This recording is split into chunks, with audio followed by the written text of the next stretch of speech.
Welcome back to the best division in football with your boys Awthentik and The Beard, the best television show not on TV. We are finally here. We got championship weekend. One more game from each one of these conferences, and we are going to have two teams headed to the Super Bowl. I am extremely excited about that. Some news broke today in the NFL. Falcons hired head coach Raheem Morris. Big shout out to Raheem Morris one time getting a job, man. You know, defying some of those laws of the Rooney Rule one time. So big shout out to him on that one. We also got the MVP finalists that came out as well today. It's going to be CMC, Brock Purdy, Dak Prescott, Josh Allen, and none other than Lamar Jackson going for his second MVP within the time span of just a couple of years here, man. So big shout out to Lamar Jackson. Offensive Rookie of the Year came out as well, too, the candidates for that. And I think that one's going to be extremely difficult. You got C.J. Stroud and Sam Laporta leading that class, along with Bijan Robinson, Puka Nacua, and Jahmyr Gibbs. This one should be really interesting. Also, Coach of the Year, Kevin Stefanski, D'Amico Ryans, Dan Campbell, Kyle Shanahan, and John Harbaugh. So we got a lot of difficult decisions here, but nonetheless, a great year in the NFL, all coming to an end. It seems like just a couple of weeks ago, we were talking about the Buffalo Bills losing so many games and making this run towards the playoffs, and now they've been eliminated, and we're down to just the last 4 teams. So let's get right to it, man. Without further ado, let me bring in the best co-host in the country. I see him back there getting his swag right. My guy, The Beard, one time. My brother from another, the strong side to the left side duo. What's poppin', my G? How you living? I'm doing fantastic. That's good to hear, man. You know, like I'm high in spirits. At least I, am doing my best. You know, I'm sorry to see you out of the playoffs now, but you put up a good fight. You're gonna get a nice bag. Hopefully, yeah, man. You can that throw me some pass money. slipped out my hand there at the end of that game. I don't know what was going on. I was trying to do way too much. When keeping it real goes wrong, as my man Chappelle would say. Yeah. So you're hearing about those categories real briefly. The comeback player of the year is a tricky category too, because there's a lot of that's a tough one, But listen, are we really gonna not give the award to the guy that was dead on the field and came back this year and actually played in games and made an impact? That's what I'm saying. Like, it's tough, right? I don't know if you're talking about DeMar Hamlin or Tua. I'm talking about DeMar Hamlin. There's no way that he does not win that comeback player of the year award. I mean, Joe Flacco came out there and did some damage as well too, but I mean, the guy was actually dead. And he came back to life. That's more than comeback player, right? I mean, it makes it pretty easy if you ask me. I hate to poke fun at that. I guess that you make a great point there, but he got the came back to life player award. that one was wild. But yeah, so I'm excited for those sort of things, obviously. And look, I think we got 4 great matchups. I mean, 4 great teams, 2 great matchups here. I'm excited. Lamar and Patrick Mahomes is just going to be electrifying.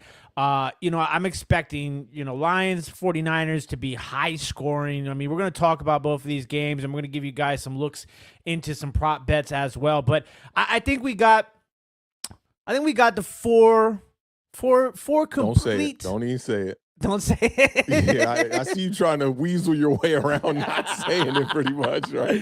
We got 4 of the best teams. There you go, 4 of the best. That in the NFL here in championship weekend. So we're super excited. Big shout out to everybody who's watching right now across all of the platforms. That is Twitch, Twitter, Facebook, and of course, right here on the YouTubes.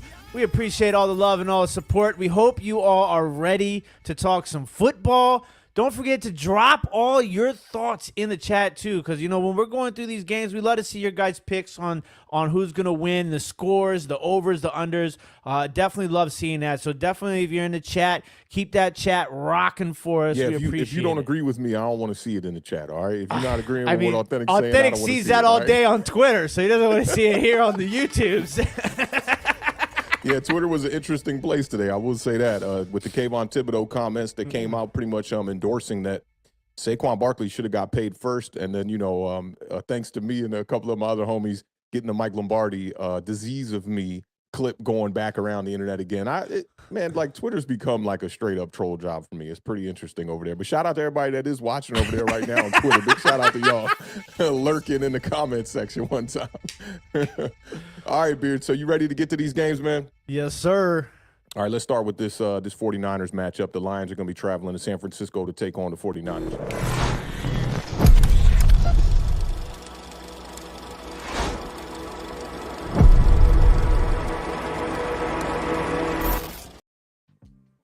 All right, man, this one's a solid matchup. Two teams that only have 5 losses on the season when you include the playoffs. The Lions are the number 3 seed. The 49ers are the number 1 seed. Opening line has the 49ers favored by 7 in this one. The 49ers lead this series with a record of 39-28-1. Last week, the Lions beat the Buccaneers 31-23. The 49ers beat the Packers, led by your boy right here, 24-21. Last meeting, the 49ers beat the Lions 41-33. That was back in 2021 in Detroit. And the 49ers have won 6 straight home playoff games. I hate to say that. Last time I said that, it was about the Dallas Cowboys winning 16 straight at home, and they ended up losing that game as well. This is going to be the Lions' second NFC championship appearance in franchise history. The other one came in 1991. I was only 8 years old back then, but shout out to Baby Awthentik one time. And the Lions have won 2 playoff games in the postseason for the first time since 1957. Lions have lost a record 11 straight road playoff games since beating the 49ers all the way back in 1957. No. So that's going to be an interesting matchup here. This is the longest. You were going to say 91. Nope, 1957. That's 11 straight road playoff losses for them. The 49ers have won 11 of the past 12 meetings in this series, and the Lions are one of 4 franchises to have never won a Super Bowl and never have played in a Super Bowl. Lions are coming off winning the NFC North for the first time in 3 whole damn decades. That was since 1991 as well. And Jared Goff, who has led the Rams to a Super Bowl loss, he could become just the 5th quarterback to lead 2 teams to a Super Bowl. So definitely rooting for Jared Goff a little bit in this one, but I am going to keep it realistic. I'm not going to be too optimistic. Y'all know how we do over here on Awthentik and The Beard. The 49ers in the NFC title game for the 3rd straight year and the 4th time in 5 seasons. The 49ers are also trying to avoid becoming the 5th team ever to lose in the championship game 3 years in a row. So we've talked about the Dallas Cowboys and how the Dallas Cowboys have struggled to get back to that championship game. We've talked about teams like the Buffalo Bills who have struggled to get over that hump over Patrick Mahomes and the Kansas City Chiefs. I think we can kind of put the 49ers in that little, category as well, too, here in case they do lose 3 straight championship games. That would not be a good look. And the 49ers, last but not least, their 19 appearances in the conference title game are the most of any team in the Super Bowl era. You had Sam Laporta, who did not practice on Wednesday, but he was back in the mix on Thursday, so it looks like he's going to be a go in this one. I'm going to get right to this, man. Look, my keys to victory are going to kind of let the cat out the bag of who I think is going to win this game. So let's just start this off real proper right now, okay? The 49ers' keys to victory, okay? These are the keys here. You got to let Brock Purdy be a game manager. Shout out to Cam Newton, who talked about this, and a lot of people's giving him pushback. A lot of people have a negative innuendo on the words game manager, but I think that just means the style and the way you play. So I think it's very important that you let Brock Purdy do what he does. Protect him in the pocket. He was only sacked 1 time last week versus the Green Bay Packers. And shout out to my homie Sal, who we were having a little bit of debate about Brock Purdy earlier today, and he said it was an awful game from Brock Purdy, right? And it reminded me of, when the WFAN dude said the same thing when we played the San Francisco 49ers. They said Brock Purdy had a terrible game. And when I looked at the numbers, I was like, can't really call this a terrible game. Brock Purdy, 23 of 39, 252, 1 touchdown, no interceptions, QBR of 61.9 in the game. Brock Purdy led the NFL in QBR this season at 72.8. Purdy has now thrown 102 playoff passes and does not have an interception. Longest active streak in the NFL right now. He got lucky a couple of times this game against that's part of Green it. Bay. It is part of it. It is part of it. Those players play defense for a reason. They do. They can't catch the ball. So I definitely think you got to let Brock Purdy do what he do. The discussion that we had real quick, I don't even want to talk about it too much, but Sal and them was saying that the 49ers, if they don't make it to the Super Bowl this year, they should move on from Brock Purdy, who's in his 2nd year, and then acquire Kirk Cousins. And I said to myself, well, that seems like a lateral move, like Kirk Cousins, Brock Purdy, not a big gap difference there. I'd say Kirk Cousins is probably the better quarterback. Brock Purdy's won 21 of 25 starts. How much better is Kirk Cousins going to make that? And Brock Purdy's making under $1 million per year. Kirk Cousins is probably going to be making close to $50 billion on his next deal. So definitely thought that wasn't the right choice on there. Secondly, another key to victory here. For both games, I'm going to let the cat out the bag on that too. RTDB, all right? Just run the damn ball. CMC, 98 rushing yards last week. He also had 7 receptions, and I think the better he runs the rock, the more you can use him in the passing attack as well. He had 2 touchdowns on the ground as well. So commit. If it ain't broke, don't try to fix it. Christian McCaffrey led the NFL in scrimmage yards with 2,023, and he led the NFL in rushing yards with 1,459. He also tied for first in scrimmage touchdowns with 21. Get that man the ball, okay? He has scored 1 touchdown in 4 straight playoff games, so definitely give him the ball. And last but not least, before I pass this off to the Beard, 49ers defense absolutely needs to get some pressure on Jared Goff. Last week against me and my Green Bay Packers, I was not sacked 1 time in that game, okay? Not once did I touch the ground, okay? They got a little bit of pressure on me, but I got the ball out quick, made sure to handle business there. Nick Bosa, 8 sacks in 10 career playoff games. He had 10.5 during the regular season. You got to get to the quarterback, my guy. Javon Hargrave, 7 sacks during the regular season. Armstead had another 7 sacks in 10 career playoff games. The 49ers secondary is, I don't want to use the word suspect, but they're not the strongest unit on that defense. And I think to help them out, you got to get some pressure on the quarterback. Jared Goff is probably one of the only quarterbacks left in the NFL that is absolutely a statue. So get some pressure on Jared Goff. I actually think this could be an easy win for the San Francisco 49ers if the defense goes out there and handles business. What's your thoughts on this one? I mean, listen, this is great. I love this sort of where you're coming from. There's a lot of interesting stuff here, okay? Look, Brock Purdy, you want him to be a game manager, and I love that because I think that that's true. I think if you look at a lot of the success from some of these quarterbacks in this playoffs, and listen, you're talking to the Beard who's been preaching this. When it comes to playoffs, his defense and running the rock, it's won in the trenches, right?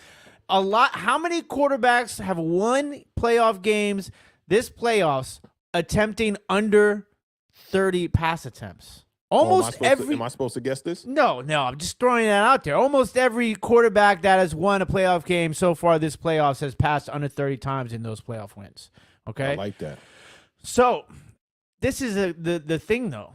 Detroit's defense is very open to the passing game, okay? Detroit has allowed at least 340 passing yards in 5 straight games, okay?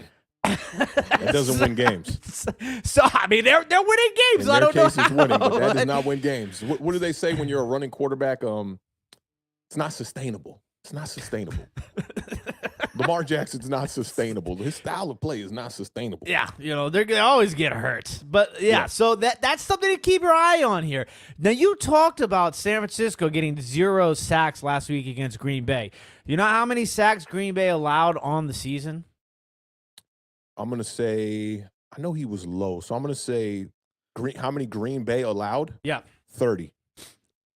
Man, I wish I had the soundboard. Spot on. on. Right on the button? Oh yeah, my God, well, that's probably crazy. Because you play quarterback. You know how many times you've been sacked. I hit the turf. So, right next to them, though, is Detroit. Detroit has only allowed 31 sacks all season long. So that offensive line is one of the more underrated, not really talked about offensive lines in the NFL. So I think that's going to be very important to go against what you were saying about San Francisco's defense, obviously. That's the 4th fewest sacks allowed in the NFL during the regular season, okay? Now, if San Francisco wants to win this game, they're going to have to force some turnovers. You talked about that secondary not being one of their best things. They did lead the NFL. Not necessarily all of these come from the secondary, obviously, but they did lead the NFL in interceptions this season with, I think it was 22. So that's something to keep your eye on because Jared Goff did throw 12 interceptions this year. But the interesting part about Jared Goff's 12 interceptions, more than half of those interceptions came in 3 games, okay? So he's had a couple of games this year where he's thrown 3 interceptions, a couple of games where he's thrown 2 interceptions.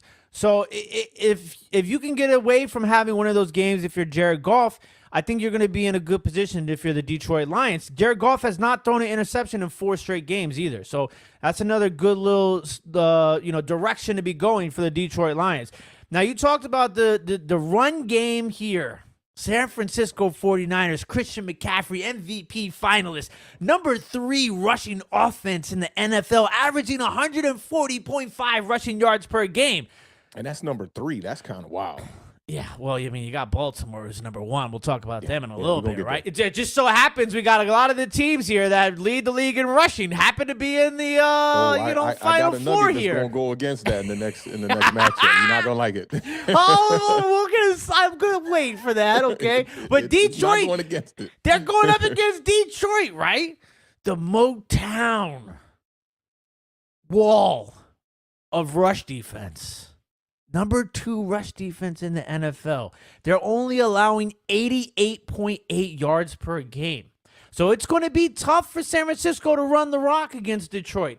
Now, I think this game's going to come down to the wire, okay? But speaking on that, I'm going to leave you with a little something before we go into what's happening next year. Shout out to Kay Adams. I got this from Kay Adams. You don't hear that too much. No, you don't. But listen, this was fantastic.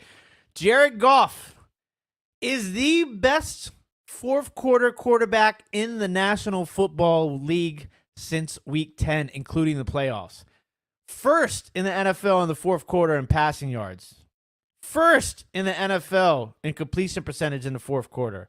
First in passing touchdowns in the fourth quarter in the NFL since Week 10. And first in passer rating in the NFL in the fourth quarter since Week 10. So I'm just going to leave that right there. And that's where I'm at on this Detroit and San Francisco matchup. I like it. A lot of good points. I kind of get the sense you might be leaning towards the Lions. Before we get off into these over-unders and these prop bets here one time, talk about a little history on the line here. Jared Goff aiming for his 3rd playoff game in a row in 2023 with 275 passing yards and a passer rating over 100. Going for his 5th playoff game in a row with at least 1 touchdown and no interceptions. Detroit also, the rookies, we can't go without talking about their rookies that balled out this year. They got 25 touchdowns from those 3 rookies. That's the most for any team since the merger. Also, Jahmyr Gibbs. If Jahmyr Gibbs runs for a touchdown, he will join Tony Dorsett, Jamal Lewis, and Sony Michel as the 4 rookies to score on a rushing touchdown in 3 playoff games. Sam Laporta, just 2 receptions and 32 receiving yards away from joining Jamar Chase as the only 2 rookies in NFL history with 100 or more catches, along with 1,000 yards receiving and 10 touchdowns, receiving touchdowns, that is. And also, CMC can become the 3rd player ever with 50 or more scrimmage yards and a touchdown in each of his first 6 career playoff games. He'll join Marcus Allen and T.D. Terrell Davis, who was a damn dog for a short window there. All right, let's get off into these prop bets real quick. And how did we do on the last one? You gave me a brief on this earlier, but how did we do on those ones from last week? Last week, we went. You and I both picked the exact same on each over and under, and we went 5 and 3. The 3 that we did not hit on: Jordan Love over 250.5 passing yards, C.J. Stroud over 1.5 touchdowns. He didn't even get one. And Josh Allen over 276.5 total scrimmage yards. That was a reach. Yeah, and I doubled down and I placed a bet that Josh Allen would get 300 from scrimmage and Stephon Diggs would get 100. That I didn't get nowhere near that. Yo, I've been struggling with the bets lately. I'm going to keep it real with you, man. That's why we are not financial advisors over here at Awthentik and The Beard. All right, let's start off with these first 2, man, that have to deal with the quarterbacks in this matchup here. We'll start off with Jared Goff. Jared Goff over under 258.5 passing yards. Where are you going with this one? And let me give you a little setup on this one for your boy Jared Goff. So 258.5. Sunday's over under for Goff is 10.6 fewer yards than his 269.1 average on the year. So per game, he's averaging just a little bit over this 10 yards more than the 258.5. In 17 games this year, he's topped 258.5 passing yards on 9 occasions, so it's about, a little bit over 50% hit rate on that one. Goff has passed for over his season prop average of 255.6 by 13.5 yards per game. This year, he has topped his passing yards prop total in 10 games, so 58.8% of the time. And just another nugget here, Goff has completed a touchdown pass in 16 of 17 games this season, including multiple passing touchdowns 9 times. Yeah, listen, this is a tricky one. Mm-hmm. It's a tricky one. What did he do last week? Last week he had over 300, right? Or am I tripping? No, that was Baker. Baker went for like 350 or something. I'll get you that number. I think he's gonna go over. I'm gonna take the over. I'm not even gonna try and convince myself otherwise. I'm gonna take the over. I think he probably goes for about 269, 271, somewhere around there. I like it. I'm gonna take the over as well. Last week he had 287 on 43 attempts. Yeah. All right, let's stay with the Detroit Lions here. Amon-Ra St. Brown, over 84.5 receiving yards. What do you think about this one? I think it might be the biggest Pro Bowl snub in NFL history, but I mean, listen. I don't know this number. Like this is like reverse roles from last year. I'm gonna say he's gone over that, over 84.5 receiving yards, probably 10 times this year. That's pretty damn close. 11 out of his 16 games, he was over 84.5. Yeah. He's averaging 94.7 receiving yards per game. That's kind of ridiculous. Dude, like you're averaging almost 100 yards receiving, and you didn't make it to the Pro Bowl? Listen, when was the last time we had one of those in Washington or New York? I mean, I know for us when that was. For y'all, couldn't tell you. When was the last time for Odell? Oh, yeah, of course. Yeah. Well, it's probably been a little bit longer for us. Yeah, I'm trying to think, like, who would it have been for y'all that was like a dog like that? Santana, maybe Pierre Garçon. Pierre was pretty consistent. Shout out to my Zoes one time. You know what it is, man. It might have been Pierre. We're gonna look into that. I'm gonna go over. Give me the over. The sun god is going over the sun. So we both took the over on Jared Goff. Yep. I don't want to go back on that, but 250, he should be able to get 250 even in the L. I'm going to go under on Amon-Ra St. Brown. All right, let's take it to the 49ers one time. Let's go with CMC one time. Over under, it's 91.5 rushing yards. McCaffrey averages, this is so wild, 91.2 rushing yards on the season. 9 out of 16 games he's gotten over that. He's beat the over-under in 8 of 12 games as far as rushing yards go. And last week he had 98. Nah. He's going to go under. Like, listen, I told you about the Motown wall, man. I know where you leaning now. I see what these over-unders are. You about to try to pick an upset here. I'm going to take the over. You're going to take the over? Yeah. I think here we go. We got a little bit of a mixture this week now. Yeah, that's what's up. I didn't like what was going on last week. I think McCaffrey probably hits the over on scrimmage yard prop. Yeah. But solely on rushing, I just don't see it. I just don't see it. I think he might. Listen, I'm gonna go out on a limb here. CMC might have more receiving yards than rushing yards. Nah, come on, dog. Give me some odds on that bet. I'll make that bet right now. Ain't no way he's going to have more receiving yards than rushing yards. We're going to chop this up. We're going to shout out to the graphics department if that does happen, but very doubtful. Yeah. Wow. All right, so you're going under. I'm going over on that one. And last but not least, put some respect on this quarterback's name one time. My guy, Brock Purdy, over under 276.5 passing yards, man. It seems like a lot, man. Seems like a lot. I bet you that's more to do with Detroit than it is Purdy. Yeah, I feel you on that. So he's averaging 267.5 yards per game this year. It's just 9 yards below what the over-under is this week. In 7 of 16 games this year, he has exceeded 276.5 passing yards. What else we got here? So it's 21 more yards than his average over-under of the season, which was 246.3. And this year, he has gotten over that mark in a total of 7 games. That's a tough one. It is, but just one more time, I'll tell you what it is here. Detroit has allowed at least 340 passing yards in 5 straight games. I got to see the quarterbacks. I really do. Well, just see the games. It's probably Dak's probably one of them. Dak was probably the 5th. 5. So it was Matthew Stafford, Baker, Patrick Mahomes, Geno Smith, Taylor Heineke. That can't be right? No. Okay, let me flip that because these are backwards. So it's Matthew Stafford, Baker Mayfield. Minnesota put up 300. That makes no sense. Minnesota.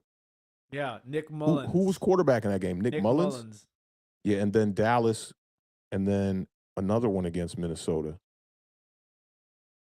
I got to look at this game log just to confirm this real quick, bro, because did they really allow three? They did, dude. Nick Mullins put up 411. He had 4 interceptions, but he put up 411 on them. All right. There's an interception for every 100 yards. Yeah, all right. All right. I think that the San Francisco 49ers are a little bit more calculated. They're going to be a little bit more conservative, and I think they'll be leading in this game too. So I'm going to take the under. Everything I'm telling you should make me take the over, right? Yeah. No Deebo Samuel, though?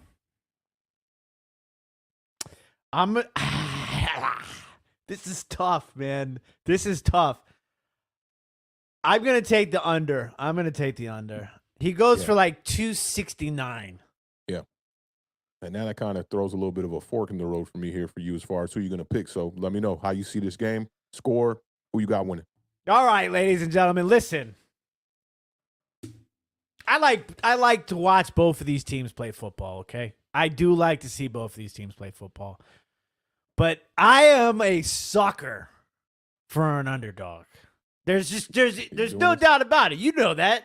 I know that. Everybody in the chat who's been watching us for 5 years knows that. Yep. Listen, okay? I got a giant Megatron autographed jersey right here that I'm trying to sell. So I'm going to go banking on the win from the Detroit Lions. A little bit of hype from your eBay, huh? I'm going to go Detroit Lions in an absolute boat race, okay? It's going to be a boat race, ladies and gentlemen.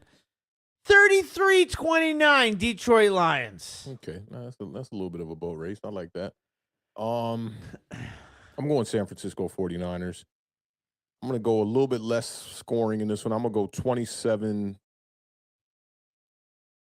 Let's go 27-19 San Francisco 49ers.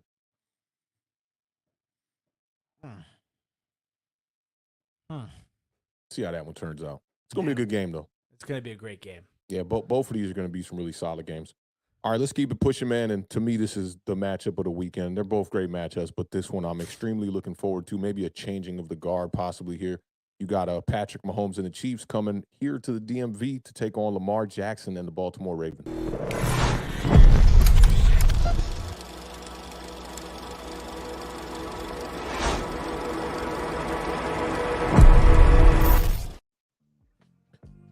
All right, let's get right to it. The number 3 Kansas City Chiefs taking on the number 1 Baltimore Ravens. Kickoff is Sunday at 3 p.m. Eastern Standard Time. Opening line has the Ravens favored by 3.5. The over-under is 44.5 in this one. Kansas City leads the all-time series with the record of 7-4. Just a couple of games there last week. Chiefs beat the Bills 27-24. This is the 5th straight season that the Bills won at least 10 games but failed to reach the Super Bowl. Not a good look for them Buffalo Bills. Josh Allen, we got to get it together. McDermott, we got to get it together. Brandon, we got to get it together, bro, because we got to figure out something over there to get that man some help. But the Ravens beat the Texans 34-10. Last meeting, the Ravens won in 2021 as well. They beat the Chiefs 36-35. Andy Reid, 24 career playoff wins, second most ever by an NFL head coach. With a win on Sunday, Andy Reid will become the 4th head coach in NFL history to advance to 5 or more Super Bowls, joining Bill Belichick, who's got 9, Don Shula, who's got 6, and Tom Landry, who had 5. This will be the Chiefs' 6th straight AFC Championship appearance. God damn. Ravens are hosting the NFC Championship game for the first time ever. I was talking to Douglas. We might go up to Baltimore and go just check it out, man, see what the tailgate is hitting for one time. They're looking to advance to their 3rd Super Bowl appearance in franchise history. Ravens clinched the AFC North for the first time since 2019 when Lamar Jackson was an MVP as well. It looks like he's going to get the MVP win this year as well. If it was up to me, the Ravens won a record 10 games versus teams that finished the regular season with a winning record. And this is the 5th championship game featuring 2 quarterbacks who have won an MVP award, the first time featuring 2 MVP quarterbacks under the age of 30. Patrick Mahomes right now in the playoffs has been on an absolute tear. He's got a record of 13-3 in the playoffs, and in those games, he has 4,561 passing yards, 38 touchdowns, and a passer rating of 106.7. This is also a matchup that will be featuring two of the best defenses in the entire NFL. Baltimore led the NFL in scoring. In the regular season, they were allowing 16.5 points per game, and they led the league in sacks with 60. Kansas City was ranked second in both of those categories, allowing teams to score 17.3 points per game, and also getting 57 sacks on the year. So this is kind of a changing, I feel like, of the vibe we're getting from especially the Kansas City Chiefs, with their defense being one of the front runners in the NFL. Pachenko didn't practice on Thursday along with Sky Moore, but I would expect Pachenko to play in this game for sure.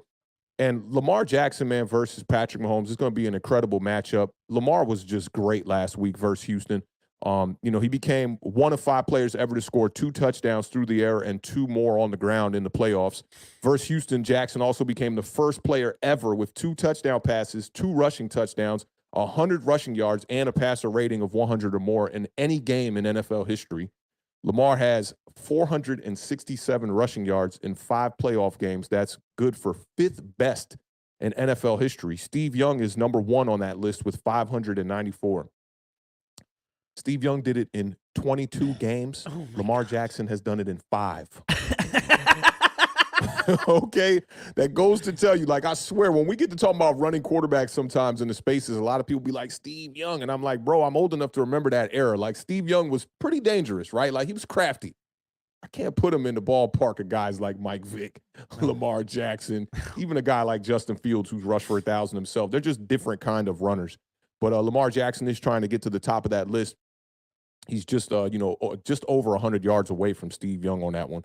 The Ravens defense, man, was definitely an X factor in that divisional round game against Houston as well, too. They held the Texans to just 10 points, shut them out in the second half, held C.J. Stroud to under 200 yards and 0 touchdowns, held the Texans to just 38 rushing yards. I thought that was the biggest number of that game. The Texans offense never made it inside the Ravens' 25-yard line at all during that game. That's only happened 3 other times in playoff history that a team is not allowed the opposing team to get in within the 25-yard line. And they also dominated time of possession by 15 minutes. So I think it's going to take a repeat type of performance to keep, Patrick Mahomes at bay and come away with a victory in this one. I think offensively, the Baltimore Ravens were not that great. Their pass catchers, the highest pass catcher, only had 4 receptions on the day. So most of the damage was done on the ground by them. Now, can't go without talking about that defense without talking about Roquan Smith, okay? Roquan Smith has me second-guessing the value of a guy like Kayvon Thibodeau. Like, I love Kayvon Thibodeau. I'm going to show you this clip. I thought about posting it on the show today, but I was like, I'll just show this one to you off air. I'm planning on posting it on Twitter tomorrow.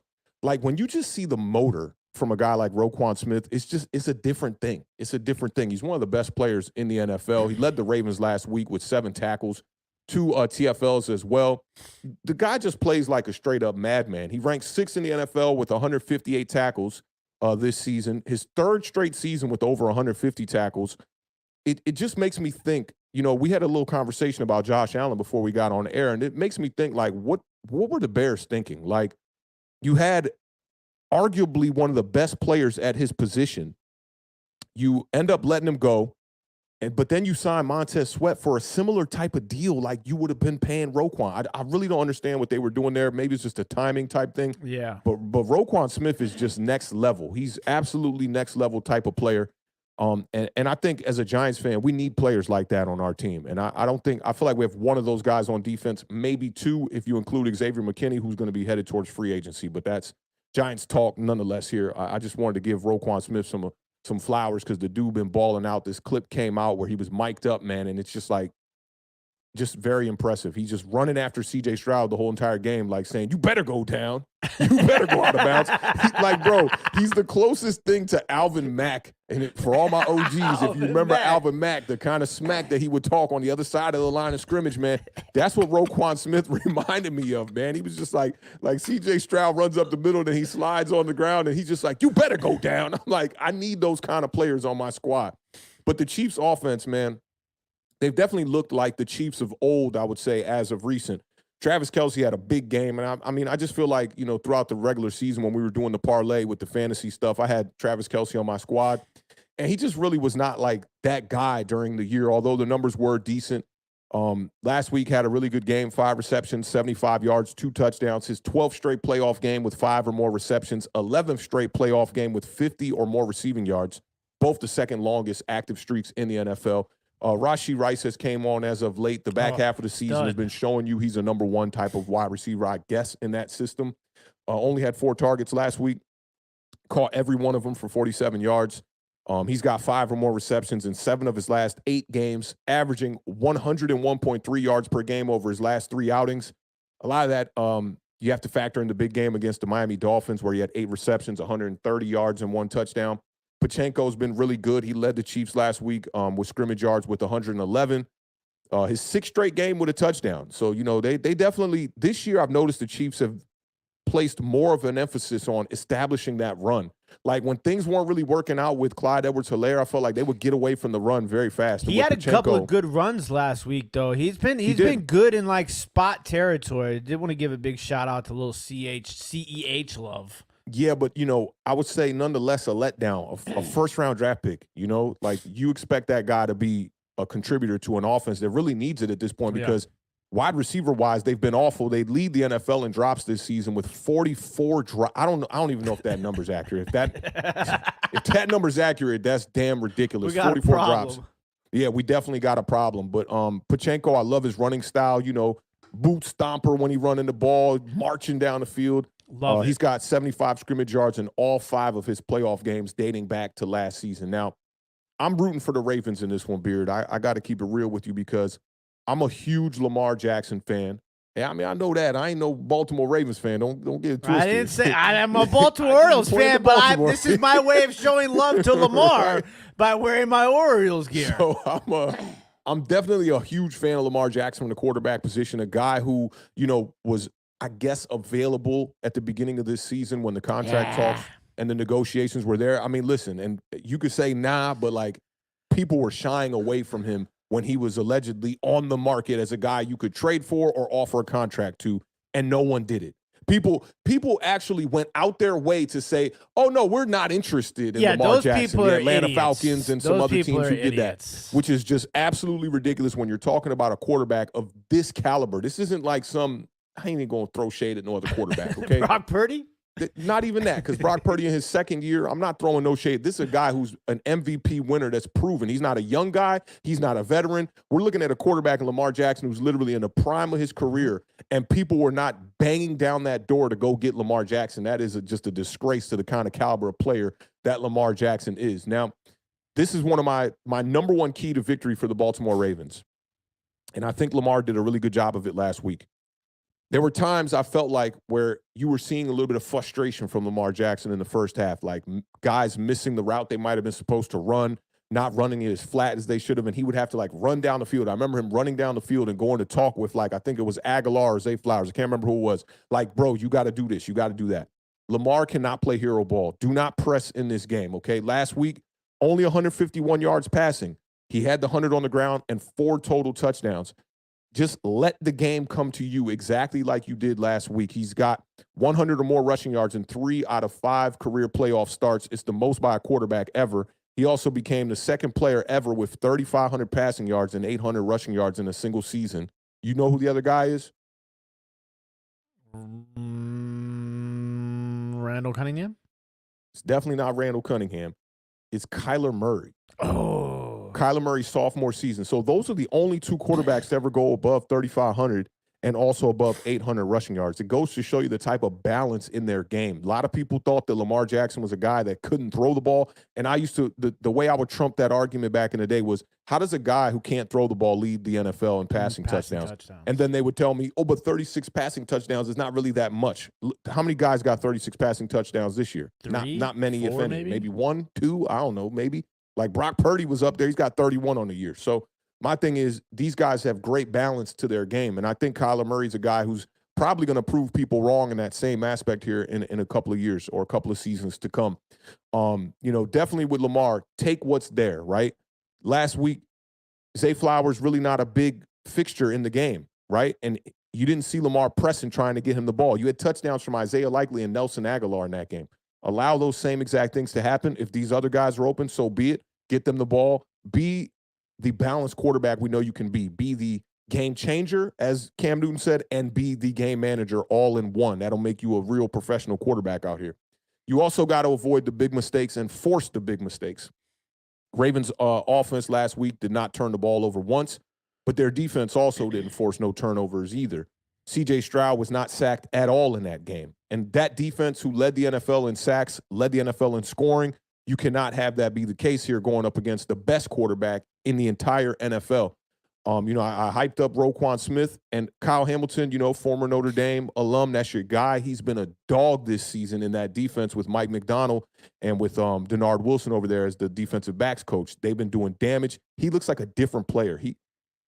The knock on Kyle Hamilton, I felt like, was coverage, and also when he had to come up and stop the run, being a physical type of guy.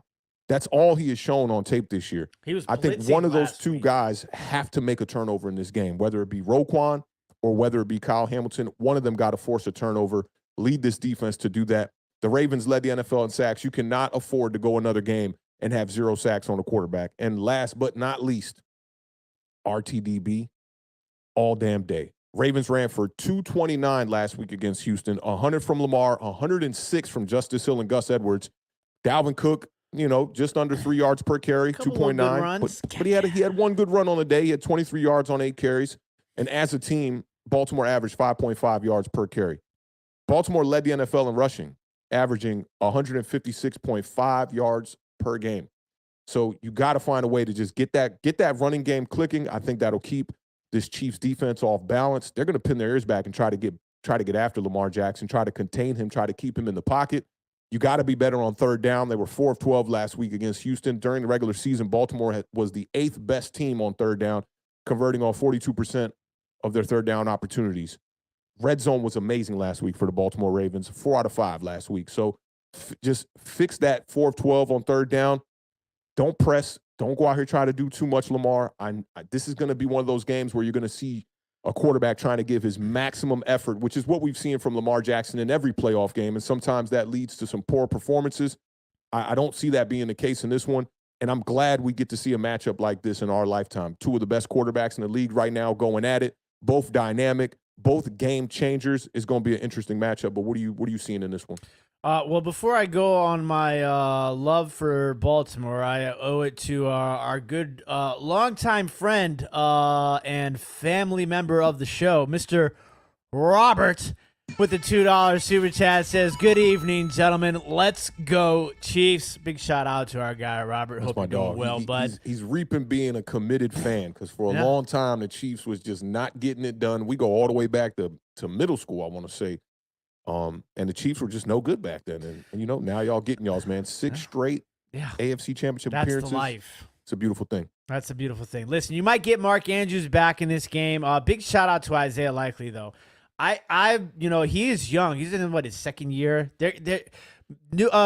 Baltimore low key turns out mad tight ends. I don't know how much of you have been following Baltimore for a while, but I mean, this is like the Todd Heap tree, of tight ends here in Baltimore. What was the guy that got traded to the Bengals? They drafted him in the same draft as Mark Andrews too. Yes. Oh man, what's my man's name? He's really good too. Yeah. I think he's with the Carolina Panthers now, maybe, or somebody. Hayden Hurst. It's not Hayden Hurst though, is it? I'm not. You're gonna say the name, and I'm not even gonna remember that. But I really liked how there was the one play where Lamar went to Isaiah Likely, and he threw it like more of on a rope, and it got broken up. And then the next time they were on that play, Isaiah Likely is like this after the play, and then Lamar's like this. And then the next time they're in the red zone, threw it up. Likely, boom, right? Yeah. That's the sort of stuff that I'm seeing, especially from Lamar this year. Moving into the halftime, I don't know how many of you saw the press conference. They said, who did most of the talking at halftime? Lamar said, I did. Yeah. Just like that. He said there was a lot of cussing, right? But they came out there and took care of business. This to me feels like Lamar time, right? I was at my mom's house yesterday, and she was asking me about, what I thought about the game. I said, look, I think Lamar Jackson, they were my pick from the beginning of the year, right? Because I thought this was the best team they put around Lamar since Lamar's been there, okay? But Lamar Jackson, there is nobody, I think, in the NFL that I would like to see more than Lamar Jackson winning Super Bowl just to rub it in the face of the haters, in the face of the doubters, right? Yeah. Just because it's just so disrespectful to what he has been doing since day one. Not even before he even got to the NFL, when they were trying to tell him to play wide receiver in the draft. You know what I'm saying? So for me, it's just like I'm rooting for Lamar, like we talked about. Okay, now against Steve Spagnuolo, the Spagmeister, Spags. Okay, Lamar Jackson's 1-2, but in 2 of those 3 games against Spags, Lamar has at least 80 rushing yards. Okay, now Kansas City's offense has kind of been the thing that we've been looking at throughout most of the year, as it's down from years past, right? They're averaging 26.5 points per game in the playoffs right now, okay? Which is a lot better than what they were averaging during the season. Albeit they played against a banged-up Dolphins and a banged-up Bills, defenses. It's interesting to see how that offense is starting to click a little bit, especially during the playoffs. And I think you hit it right on, and I think that a lot of this has to do with Isaac Pacheco, okay? Because of the way that they're utilizing him, not even just the way they're utilizing him, but the way that he is producing 316 rushing yards, 2 touchdowns in his last 3 games, okay? It opens up so much more. It takes off so much pressure off of Patrick Mahomes and those receivers when you have Pacheco running. And just like you said, the way that he runs, I think people kind of take this for granted a little bit, right? You guys know I love to make sports analogies, okay? And I make this analogy, maybe last week or something like that. Like when somebody makes a play in basketball and they dunk on somebody, right? Like it gets everybody hyped up, right? If somebody starts cooking and they just they got the high hand and they hit 6 threes in a row, right? The bench is going nuts. When Isaac Pacheco runs the rock, when he gets up, you see it. The energy in the entire team, offense, defense, sidelines, players on the field, just the way that he runs the rock, it's impressive to me. It's a combination of speed and power. I really, really, really love him as a football player. I think he's done a fantastic job. For sure. Now, he's going to have his work cut out for him this week. You talked about, Baltimore's run defense. 6th best run defense in the National Football League. They're only allowing 96.6 yards per game right now. So he's going to have his work cut out for him against that Baltimore Ravens defense. Now, Lamar Jackson, if just keep doing what you've been doing, my guy. 9 touchdowns, 0 interceptions in his last 3 games. All right? So Passing. Mm-hmm. So it's just, for me, that's the thing too. Yes, passing. We're not talking. They like to say, he's not he's not quarterbacky enough, as some stupid person said, a couple months back. But 9 touchdowns, 0 picks in his last 3 games. All right. Now, Kansas City's run defense is 17th in the National Football League. You talked about Baltimore's run offense averaging 156.5 yards per game. Kansas City's run defense is going to have to find a way to make some adjustments, because 17th, allowing 113.2 yards per game. There's a good chance Baltimore runs all over Kansas City. As good as that defense has been, now Lamar's going to have to also, but I'm looking at like a 21-28 attempt sort of game for Lamar. Something real productive, nothing crazy, maybe like 212 yards, couple touchdown passes. Kansas City's pass defense is 4th best in the National Football League. They're only allowing 176.5 yards per game. So it's going to be an interesting matchup. I think, this is the marquee game. Obviously, it's not the prime time game because San Francisco's playing at home. So that's why that game is the later game. But I mean, this game is going to be electrifying. And it might not be electrifying to the point where it's like 56-51, like the kids these days like their run and gun scores to be. To me, it's going to be a good football game. You're going to get some sound bites, some go, some Mike Allstott noises. You're going to get some high flying plays, maybe a couple of flips. It's going to be one of those games like, I feel like in any given Sunday, Friday Night Lights, Varsity Blues cinematic football game. I'm excited. Yeah, I'm definitely excited for this matchup too. I wanted to take a look at the weather too. 75% chance of rain on Sunday here in the Mm. area, so that could play a part as well.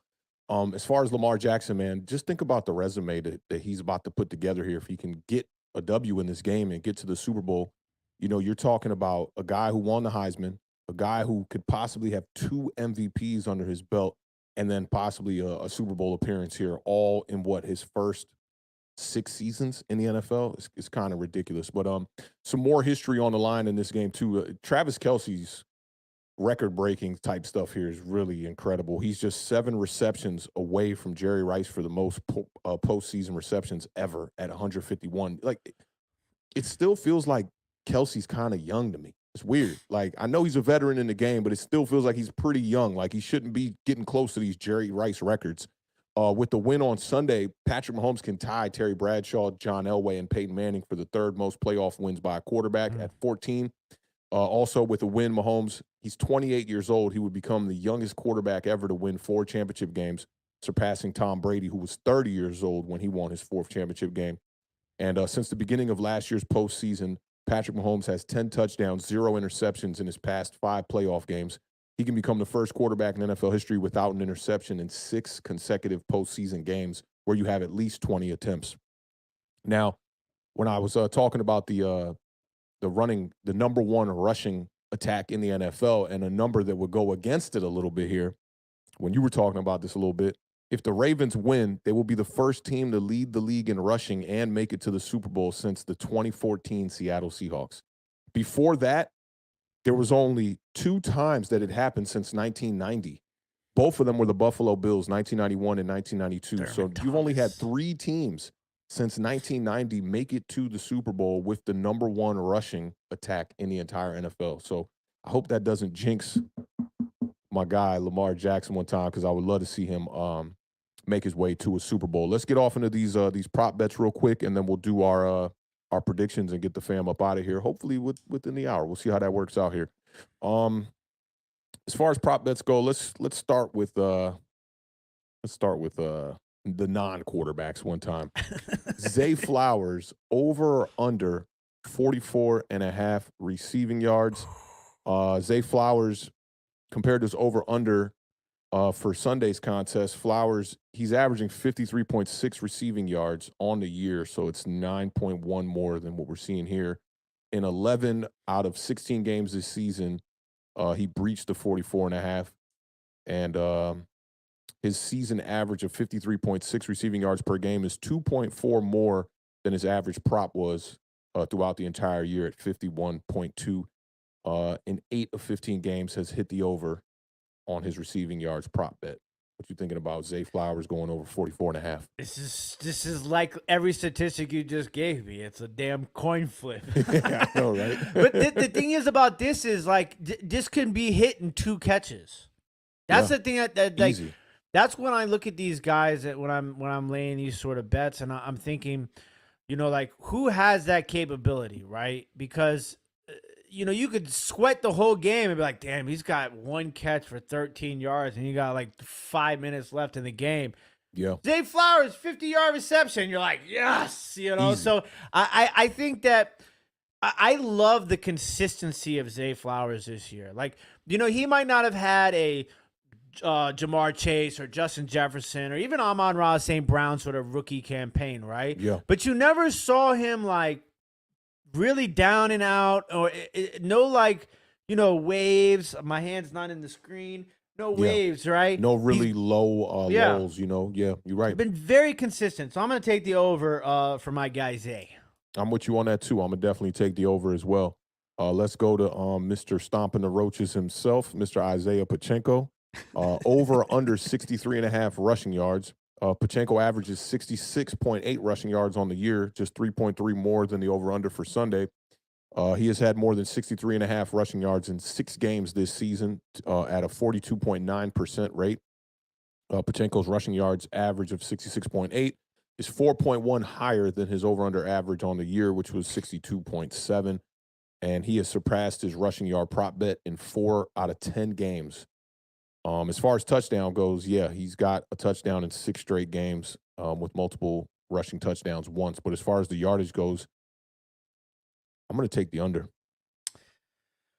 I want to take the over. I really do, because I think he's going to be flirting around this number if Kansas City plays it smart. But Baltimore's run defense, I don't know.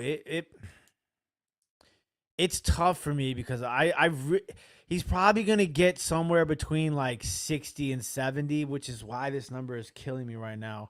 I'm going to take the under too. I think he ends up with like 61 yards. That's where I'm going to go. When you were talking about how they commit to rushing with Isaiah Pacheco, a lot of that is to open up stuff in that intermediate zone for Patrick Mahomes, because a lot of these teams have been playing two safety over the top on him. So, you're not getting the deep shots like you once were. But yeah, I think that the Ravens are going to definitely, try to make that a point of emphasis to start by stopping Pacheco. You can't allow the big play over the top. At times we've seen this year the Kansas City Chiefs wide receivers drop those big plays down the field too, and that really hurt Patrick Mahomes. He said in an interview earlier this week that this has been the most trying season of his entire career. Shout out Kadarius Toney. And he's still in the AFC Championship. Yeah, still in it. Definitely still in it. And while we're at it, let's go ahead and talk about Patrick Mahomes. Over under 241.5 passing yards. Mahomes is, let me see, it's 19.9 fewer yards than his season average at 261.4. In 9 of the 16 matchups this season, he has breached the 241.5 passing yards. The 261.4 passing yards per game are 11.1 lower than his average prop bet total of 272.5 on the season. And so far this season, he has topped his passing yards prop total in 4 of 12 opportunities. I'm going to go ahead and take the under on this one. We took the under on Mahomes passing yards last week, and it hit. I think playing up against a better defense this week and on the road, yeah, I'm going to take the under as well. We locked in on this nothing game, against Patrick Mahomes, you know what I'm saying, but I'm going to take the under. Yeah, that offense has not been as explosive this year. 26.5 points per game in the playoffs, though. Finding a way. Definitely find a way. And last but not least, Lamar Jackson. Definitely not least. 208.5 passing yards. Let's see. Lamar Jackson's averaging 229.9 passing yards per game, 21.4 higher than the over-under for Sunday. In 9 of 16 games this year, he has breached 208.5 passing yards. This year, he's gone over his passing yards total 9 times, a 60% rate. And touchdown-wise, he's tossed a touchdown pass in 12 of 16 games this year with more than one touchdown throw 7 times. So what you think about the passing yards here, 208? I think this is a gimme. Give me the over. He only had like 150 last week. Yeah, I know, but listen. And a big dub, too. This is big time here, okay? This is Sparta. This is Sparta. Give me the over. I'm not saying he's gonna throw for 300 yards, but I think he's gonna have to make some plays with his arm in this game. I really do. I think that there's gonna be some opportunities here. I'm looking for an Odell. Got my Odell rookie card right back there. I saw that on like on your Twitter feed, and I was like, man, I want that. Yeah, so I think I'm going to take the over 208.5. I like it. Yeah, I'm going to go. This one's tough. It's not. They're all tough. They're not easy. As much as we want to say that they're easy, we got to convince yourself sometimes. 208.5 seems like a gimme to me, right? Yeah, I'm gonna. We're just going to go under in the championship game. The MVP is going to throw for less than 200 yards? No way. No way, right? Yeah, I'm gonna go with the over on the 208.5. There you go. No way he does like what he did last week again, I feel like. And I'm rooting for the Ravens in this one big. Might as well go to the score here. I do think that this Ravens defense is going to be a little bit too much for the Kansas City Chiefs offense. You're going to see a struggling Patrick Mahomes if things go the way I think. And I think all in all, you'll see the Ravens win this game by a 2-score victory, I think. I think it'll be like somewhere between 9 and 10. I'm going to go 30-20 in favor of the Baltimore Ravens. I like that. I like that score. I think it's going to be a little bit closer. I think it's going to be Maybe not necessarily like a 24-24 game and Lamar lead them down to a Justin Tuck game-winning field goal, although that is a possibility for the editing department. Could you imagine Justin Tuck kicking a game-winning field goal? I mean, Tucker, excuse me. Sorry, that's what happens when you do a podcast with a Giants fan. Justin Tuck talked about how a lot of people be atting him on Twitter, like when Justin Tucker misses a kick and stuff like that. It's pretty funny.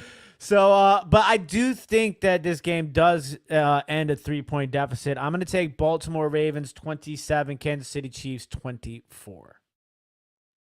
I like it, man. We locked in on this game. The other one, not so much. But definitely locked in on this one. I hope me and Doug can get out here for this tailgate on Sunday. I just kind of want to, because I missed out on the parades and that whole experience when New York was winning Super Bowls and whatnot. I kind of just want to see the vibes. I was out there for training camp this year early on, and I just really want to see the vibes of the fan base, out there hosting an AFC Championship game. I think that's amazing, and it's the first time that Baltimore's ever hosted one of these games. So I think it's one of those moments. And when I told Doug, he was like, yeah, I'm absolutely down for it. But you know how our friends are. They'll say that, and then day comes around. I'm not going to say our friends. I'm going to say our crew as a unit, because I do that all the time, too. I definitely do that all the time. And look, man, I want to, before we swap off this game real quick, I did upload that Roquan Smith clip, man, because I think it'd be doing our family in the chat a disservice by not showing this clip. Let's get our Alvin Mack on. Yeah, dude, just look at this player during this clip. You gotta drag me off this field. I'll die for this. So make sure you got that mindset. When you step out here, they ain't gonna give it to you. We gotta take everything that they work for. Bring that up. Here we go. Hey, somebody else do. 1, 2, come on. Yeah. I'm on that. No. You better get your ass down. I'm coming. Yes, sir. Let's go.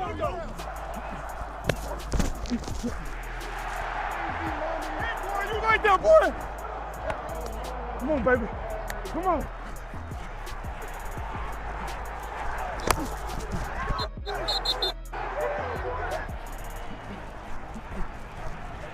You better get your ass.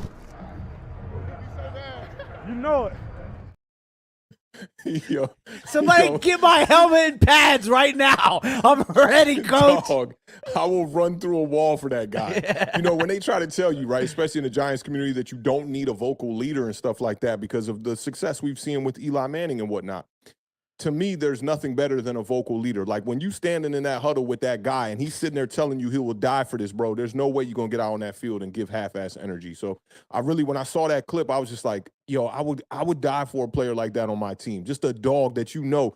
And when you're on the other end of that, like, okay, when I played high school ball or even when I used to go out there and play tackle football with the homies, like when I became like an OG, like late 20s, I used to go out to this football field and play with a lot of the youngins, go out there and play tackle football, right?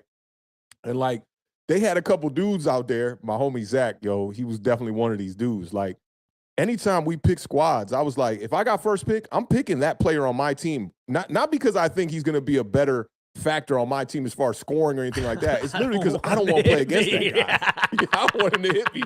So, like, when you got them dogs out there, you got to go. You really got to rep for them dogs. So I think when I saw that clip of Roquan, I was like, yo, I saw all the sights and sounds from the New York Giants this year. There was not a player on our roster that ran around with a motor like that. And I'm craving that on our team, which is why I think that no player on this Giants team is off limits when it comes to making a move for a team that is in a rebuild that is desperately in need of dogs like that. And I think Dexter Lawrence is a bit of a dog himself, but vocally not that kind of guy. Yeah. Not that guy that's going to strike fear. And for anybody who's seeing Little Giants, you already know what it is about intimidation with the Alka-Seltzers and all that. That's a guy that looks like he's embodying Ray Lewis on the field, man, like straight up and down. And this is the thing, too, is that, like, I think we've gotten away from that somewhat. Like, there's guys like that, right? Like, Max Crosby. Like, like you watch Max Crosby snaps, that dude is just, there's no stopping that guy, right? Yeah. But like the middle linebacker position, right? Like I played middle linebacker, okay? Listen, I heard somebody ask this question the other day, where are the cowboy collars? Right? Like I need some cowboy collars, some crop 54 jerseys. Yeah, you can't do that now, right? With the abs out. What you call it? Wore a cowboy collar? Vander-esque, right? Vander-esque, yeah, he wore one. Yup. I just, like the middle linebacker position, I feel like has changed so much, and obviously a lot of that has to do with just the entire game changing, right? You can't be in pass coverage with a cowboy collar like. Right, dog. No way, dog. But like, I just flexibility. I do miss that. Like, and like you think about some of these guys. Like sometimes in college football, you see that a little bit more, right? But obviously the game has changed with the concussions and stuff like that. Like, but you don't really necessarily see those hits. But like, think about Jadeveon Clowney. Like that hit when he was in college. Like that is like. Did you see the one last week? He had a hit. Yeah. Dude, he body slammed somebody last week. I saw. I was like, they told me Jadeveon Clowney was no good. Nah, he has it in him. It's just a consistency thing with Jadeveon Clowney. 20 sacks in the last 3 seasons. I'd say he's on the low up and up. key, right? Nice. But like those sort of plays and that sort of like just like I think the best way to describe it is that dog mentality, the motor, nonstop motor, always on the go. Like just I think we all yearn for one of those on our team. You know what I'm saying? And it just kind of goes back to like what we were talking about. Like, like Terry McLaurin can be like that sometimes on offense, right? But like, you need a guy, and we don't have him on either one of our team right now. Like, we don't have a blue chipper and we don't have a dog. You gotta have, and if you can get a blue chipper that's a dog, oh Lord have mercy. Yeah. Like I want to see somebody who goes out there and it's like, and gets back up, and it's like not like standing on top of somebody, but at their team, get like this. Yeah, you know what I'm saying? And standing on top of somebody, because give me some tutos. I promise you, in football, the biggest emotion that will reap benefit is fear. When you scared, you don't play the same. Nope. And I'm telling you, like when I got moved to wide receiver, man, when I would go across that middle, if I got hit one time, bro, I'm like, I'm not going back over there, dog. I'm not doing it. You got to send a message. You got to send a message, a physical one. And when I see guys like Roquan Smith, now I kind of understand.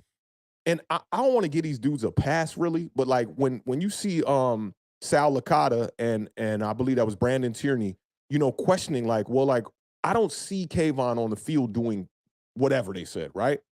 I understand now where that comes from. And I gave them a lot of flack and I gave them a lot of shit during the year when those messages came out. But I get it, and I think that, like, both parties were right on that. I think that Carl Banks was right on it. Kayvon Thibodeau is a factor. He is effective. He's out there getting after the quarterback, 11.5 sacks on the season. But casual fans look at the game more like that. Like, where's that dude that's, like, striking fear in these dudes' hearts? Yeah. And I think with Kayvon, he's got to work on that. When it comes to the running game, especially, stopping the run, he's got to work on that. When I see a guy like Roquan Smith, I'm just like, damn, there's not many players in the league that can be surrounded by this caliber of talent in the NFL and still have that kind of a mentality on the football field. Instinct, too. A lot of that's instinct. You see, like, there's no hesitation in any of those clips. He's at just all. Go right at just it. Go, running right at the target. Dude, like, when you're the runner with the ball and you see that dude... He's making noises while he's running. You can probably hear it when he's like 5 yards away. The hit on the left sideline on the running back, it's just like, douche. I'm like, God, I'm going to the sideline after that. Like, coach, I need a couple, dog. Like, this is not fair. So I definitely want to, when you draft, I think it's important to get those kind of guys that have that balance. Like, you want the technique, you want the skill set, you want all that, but like, it's not many dogs left in this game like that. Sometimes you just need a good dog. Yeah, that's a true pit bull off the leash type of dog right there. So I did want to show y'all that before we got up out of here, man. Big shout out to all of y'all for pulling up, rocking out with us, man, especially the New York Giants fans, the Commanders fans, all the fans of the NFC East, because, man, we're not here this year. We're not in the championship game this year. No Eagles, no Cowboys, and for damn sure no Giants and no Commanders. So we got to wait till next year, man. Big shout out to Behind the Fiends one time, too. What a $5 super chat. Says Giants need that trash talker who instills fear like a Ray Lewis, Singletary, LT, and on offense is Shannon Sharp. Yeah, that's a good one. That's a good. He put Shay Sharp. I like that. Yeah, I love what Shannon Sharp is doing in the media too, man. I think him and Cam Newton are breaking down doors of traditional, analysts, broadcasting type of work like that with their podcast, man. So big shout out to them. And Shannon, man, he's been viral like the whole past week because of the Cat Williams interview. I don't know if you got a chance to see all 5 hours of it. I refuse to watch it. Oh, it's a great interview. And Cat Williams, knocking down a lot of doors on these gatekeepers, man. I don't know how much of it's true, but it's definitely sparked a lot of interesting debates and conversations, but also some great content off of that. Like a lot of people that I watch now on YouTube, all they do is like comment and review type of, other people's podcasts, man. So one of the homies I've been looking at as of late is Need to Know podcast. He does a lot of stuff on Corey Holcomb and a lot of comedians in the game. And he was breaking down a lot of stuff on that Cat Williams one. Another great interview. I mean, Shay had, what's my dude? Not Shay. Cam Newton had, what's his name on there? What's that wild dude in hip-hop, man? Why can't I remember? Charleston White. He had Charleston White on there, man. That was another crazy interview, man. So I'm getting ready for the draft. I feel like I'm starting to get this Mel Kiper look going. This dude. I was about to fry you just now. He said the Mel Kiper. Nah, but big shout out behind the scenes, man. Definitely making a good point there, man. We need one of them dogs, man. Not somebody that just taught that trash, but somebody that backs it up as well. Any last words before we get him up out of here, Beard? No, just listen. Appreciate all the love and all the support. Everybody enjoy the weekend. Enjoy Sunday. It's going to be fun times. Football. One more game for each one of these teams. Chance to play for it all. I said this so many times this year. It is so tough to get to a Super Bowl, yet alone win a Super Bowl. Patrick Mahomes, Tom Brady, they're 2 out of 2 million players that have played this game, okay? So you're going to see a lot laid on the line here, and, whoever makes it to the Super Bowl, I don't think we'll be left with a bad matchup here. I think either way that the cookie crumbles, I think we'll have a nice tall glass of milk and cookies for the Super Bowl. Should be a good one. Big shout out to Behind the Fiends one more time, too. SNL did Shannon Sharp, Cat Williams skit. Oh, I can't only. It was great. Okay, so was Keenan. Was it Keenan or Kel? It's Kel, right? Keenan played Shannon Sharp in the skit. And I think they had a girl play Cat Williams. That joint was funny as hell, though. That joint was funny as hell. Spot on. You got to watch the Cat. You got to at least watch some highlights from the Cat Williams interview first. I've watched and the then highlights. Watch the, I've been forced to because they're all. Josie gave me so much crap. She's like, "What do you mean?" I'm like, I don't. Yeah, you got to watch that stuff. I'm glad she gave you some crap for that because Cat Williams is one of the GOATs that don't really get the props he deserves as far as, one of the Mount Rushmore comedians in the game right now. Maybe the best stand-up comedian there is right now, to be honest. I don't know anybody better than Cat Williams. I'm not giving that to Dave Chappelle. Can't do it. Not on the stand-up vibes. TV, yeah, I'll give you Dave Chappelle, but not on the stand-up vibes. When it comes to stand-up, Cat Williams don't miss. I mean, he has one of the most classic ones of all time. I mean, oh yeah. There's like, it's like a movie of just like quotables from that one. Yeah, Cat is golden when it comes to the stand-up comedy, and it's a different game. Soccer cleats. What is it? The quinceañera dress with the soccer cleats. Oh yup. Yeah, Cat Williams a GOAT, man. Big shout out to Cat Williams, man. I love what he's doing. And I love the exposure that he's getting now too. After exposing, he's getting exposure for exposing people. I like that. That's usually how that happens. Yeah, it's wild how that happens, man. But big shout out Behind the Fiends, man. Salute to all of y'all for tuning into today's show, man. We definitely appreciate the vibes, man. We got just one more preview show to do, and this season is going to be all but over, man. We're going to be talking about the Pro Bowl, I guess. We're going to do a preview for the Pro Bowl games. Absolutely not. Yeah, the Pro Bowl has turned into something totally different. But again, man, big shout out to all of y'all. Appreciate y'all rocking out with us today on this Thursday evening edition of the championship preview. I cannot believe we are here, man, but it is what it is. Hopefully next year our teams are here. But enjoy y'all football this weekend. Best of luck with all your bets. I'm going to be placing a couple more myself. And, man, just, again, we can't thank y'all enough for rocking out with us. Y'all know how we end every show over here. Keep raising that bar. Keep living those dreams because the universe flows in Technicolor and surround sound. Rest in peace to the podcast GOAT, Combat Jack himself. And that's a wrap, y'all. We will catch y'all next week, possibly for a preview show. We'll see how these things go, or possibly for a recap show, but 1,000% for a Super Bowl preview here within the next 2 weeks. Y'all be good. Enjoy y'all football Sunday. Peace.